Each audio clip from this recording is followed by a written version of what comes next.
Jubilejné 30. Levočské fórum bolo poňaté netradičným spôsobom. Diskusiu tentoraz vystriedal koncert v podaní významnej osobnosti slovenskej hudobnej scény Mariána Vargu.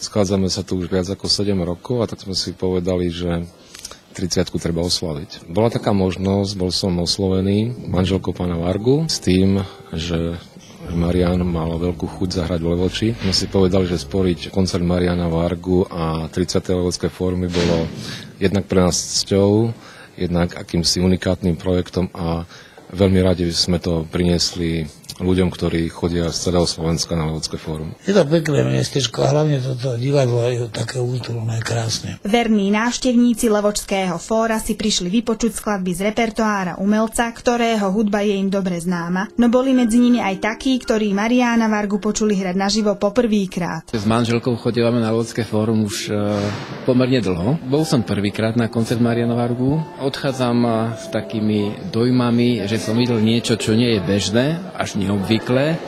A myslím si, že si budem tento koncert pamätať pomerne dlho. Počuť Mariána Vargu hrať naživo je úžasný umelecký zážitok. Milovníci hudobného umenia si počas koncertu mohli vypočuť tóny klasickej i modernej hudby, zazneli skladby známe, ale i také, ktorými majstro Varga poslucháčov prekvapil. Tie skladby myslím, že som už predtým poznal, lebo už ten solo koncert som jednak počul naživo a jednak mám aj ten album. Pre mňa to nebolo nejaké veľké prekvapenie, zážitok samozrejme áno. A by som to prirovnal tak, že po búrke nasleduje aj ten dážď, aj to hrmenie a potom slniečko. Som bol zvyknutý z jeho skorších kompozícií a skorších skladieb. Niektoré veci som absolútne nepoznal, ale ja som to chápal ako akúsi tému s variáciami. Proste bolo to spracované ním, bolo to jeho kompozícia. Chcel ukázať možnosti nástroja, aké poskytuje a myslím si,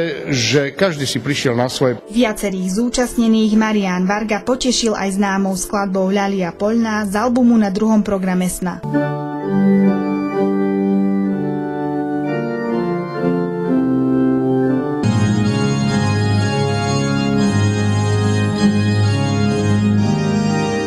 Ma potešil v tom, že mi zahral skladbu Ľalia poľná, ktorú som nesmierne miloval a milujem dodnes. Počúvať hudbu Mariána Vargu je cťou. Pre každého kultivovaného, citlivého, vnímavého človeka toto je hudba, ktorá je svojím spôsobom anielská. Ja mám rád, keď ju píšem, potom keď ľudia radi hrajú a keď ľudia radi počúvajú. To je také. Najbližšie Levočské fórum s poradovým číslom 31 je plánované na jeseň, no jeho téma zatiaľ nie je známa.